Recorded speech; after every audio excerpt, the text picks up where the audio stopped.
Yes, comrades, good morning and how are you? Mwasuka bwanji enaso, mwaswera bwanji kapena muli bwanji. Now, comrades, nthawi kupita, we have got 29 days to go. Kuti tikavote. Masiku asa 29, the ball is in your hands. Mpiratu uli m'manja mwanu utu. Mpanga bwanji. Ifeyo kuyankhula ndiye tayankhula.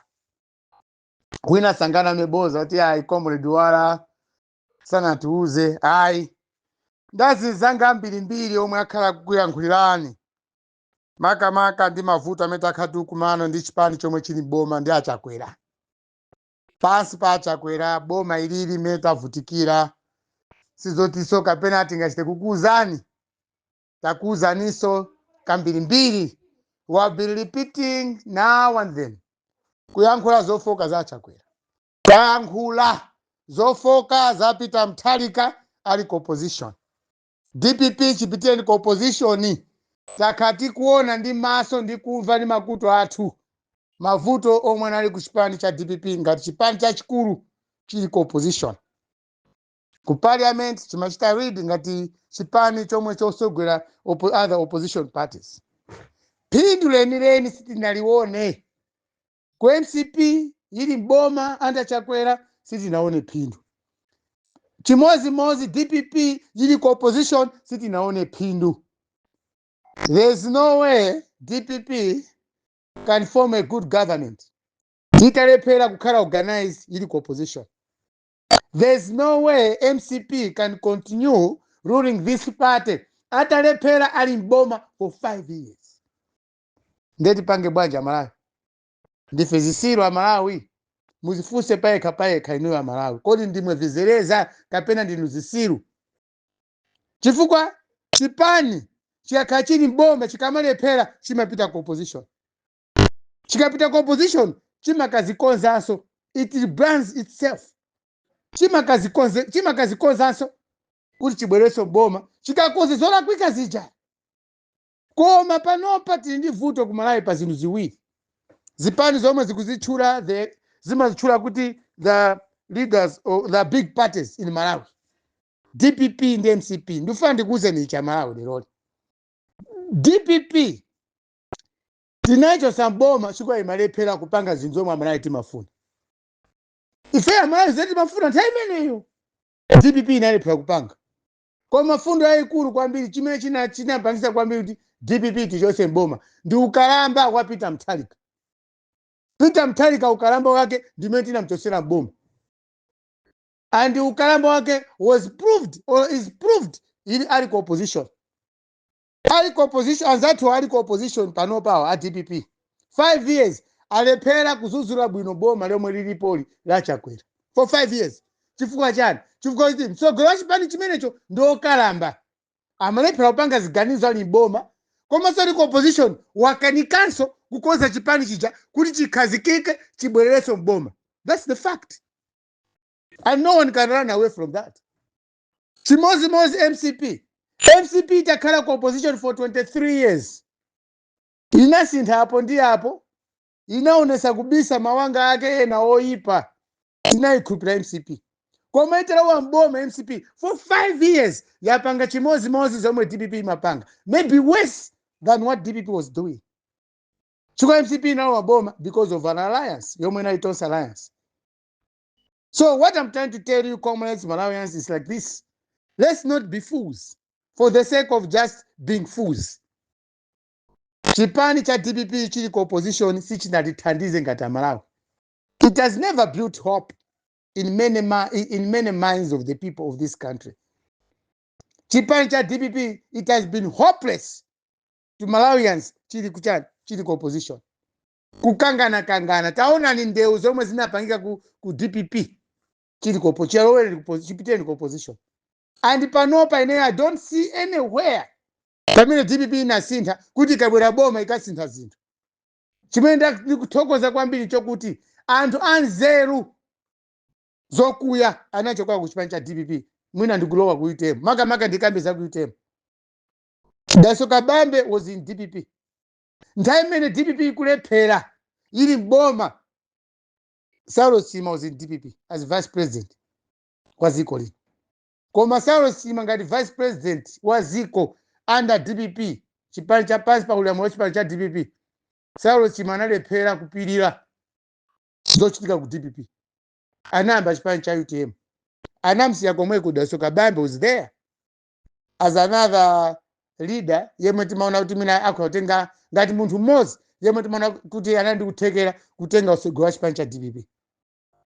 Koma Daso Kabambe anachokako ku DPP ndikubwera ku UTM kusatira chipani cha Malemu Saulo Chima. Panopa Daso Kabambe ni usogolo wa chipani cha UTM. Kusonyeza kuti ku DPP uko kuli vuto. Chikwa fundo zimene anena Daso Kabambe akanakhala kuti ali ku DPP amala yutonsefe tikanamsatira Daso Kabambe. Koma Daso Kabambe anachoka ku DPP. Chikwa mala wambiri tikaona boma sili kwenda bwino timadalira chipani cha opposition.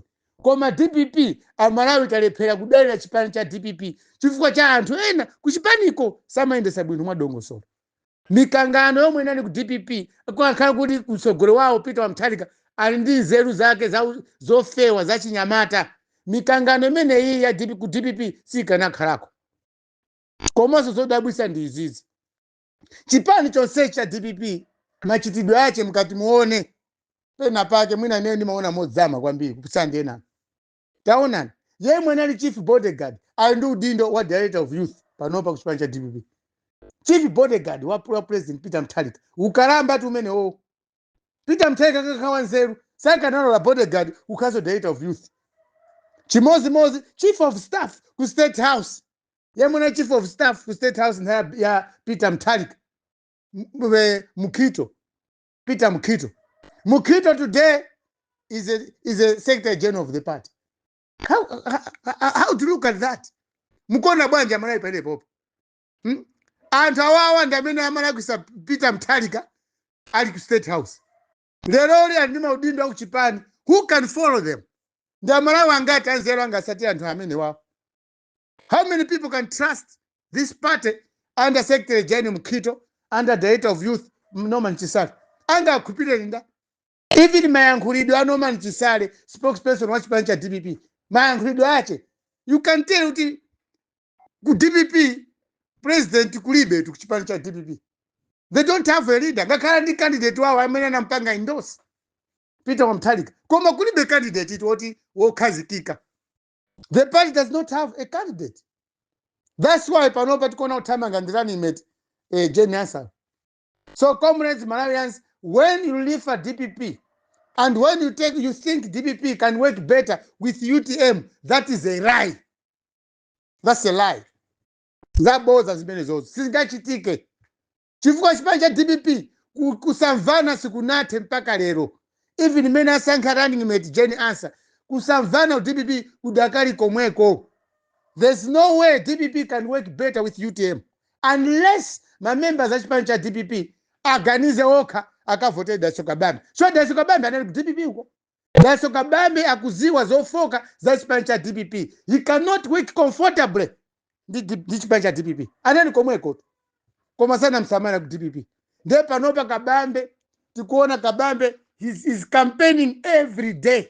Akumathamanga kumapanga campaign. Kumadinda fundo zomwe amalawi ambiri tikukhutira. Ndi chifukwa chani anthu ena mufuna kuti UTM ndi DPP ayendere limodzi? Chifukwa cha anthu anasemphana ali chipani komweko agawikana basi mutiya ino mkwakakamiza kuchosa Chakwera boma si nkhani hayi. Chakwera boma chokanika alibe nzeru. That's why Chakwera atatuke boma. Komanso amata we boma Daso Kabambe akamolowa mboma ndi mfundo zimene akudinda zomwe amalawi ambiri tikukhutira nazo. So why do you talk of things that cannot help us as a country? Kuphatikizana kwa UTM ndi DPP is a disaster. It will be disastrous. Kuzakhala kusokoneza zinthu kwambiri. Boma sizayenda bwino. Because anthu amene muzipanga nawo deal mukalowa nawo boma amene muzagwira nawo ntchito is not Peter Mutharika.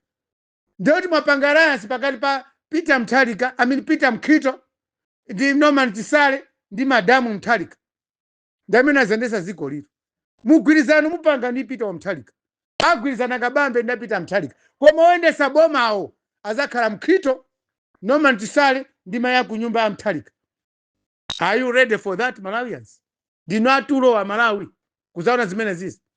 So comrades, Malawians, don't mislead people. Maka amene umayankhula koma simapanga campaign.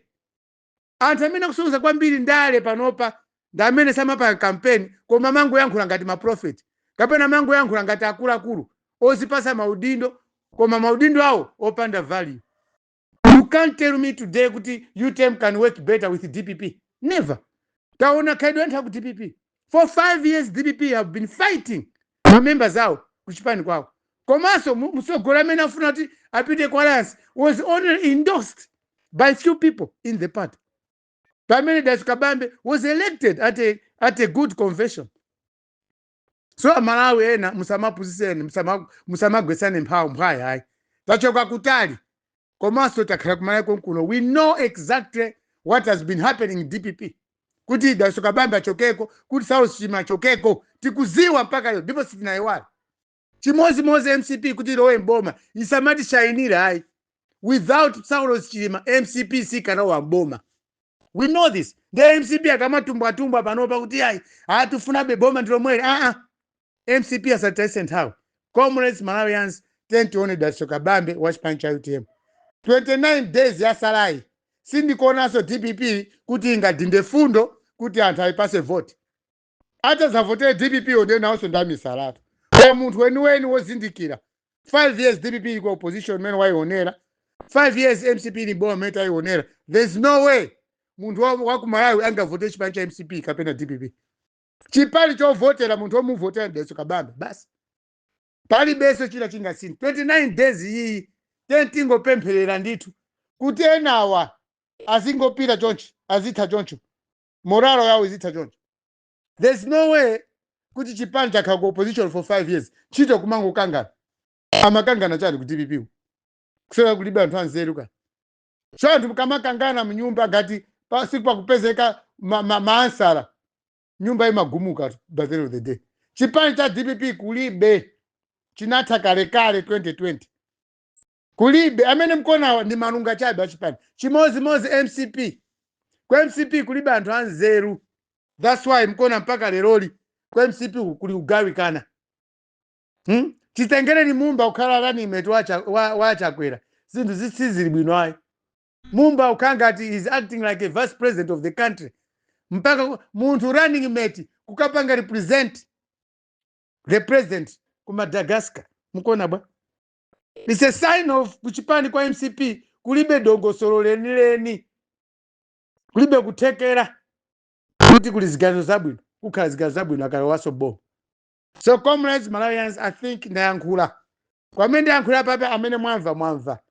Panopa sinthayo yoti zikamba zoti UTM ndi DPP aende limodzi ngati alliance. Ayi. DPP sanakonzekere zimene zozo. Kulibe anthu anzeru ku DPP. That's the fact. Kwa MCP chimodzimodzi. Amalawi mukamembekeza kuti MCP ikalowa boma ikapanga zizolongosoka. Ayikale mu office alephera kupanga ziganizo zabwino.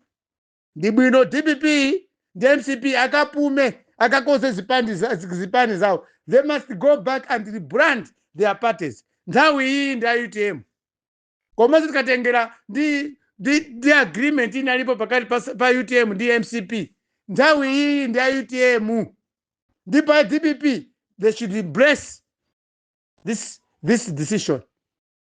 Aina DPP atithandizire ndithu kuti UTM ilowe mboma. Koma za alliance hayi. Sitingapanga alliance ndi chipani chomwe 5 years chakha chingokangana ndi anthu acho. Members umangokangana. We can't tolerate that, Malawians. Democracy is precious but it's painful. Kutenga zisiri kuluzowesa boma. Nde panopa Amalawi nonse chiweni kakuze nileloli oneleze money like this. Forget about DPP. Musapase vote at DPP. Chimodzimodzi MCP musapase vote abwereso kaiko opposition. Awawa akakumane ku opposition asinthe akazasintha boma lathu azaendesa bwino msogolomo. Kwa panopa boma nthawi iyi ya UTM. Thank you. Good morning, comrades.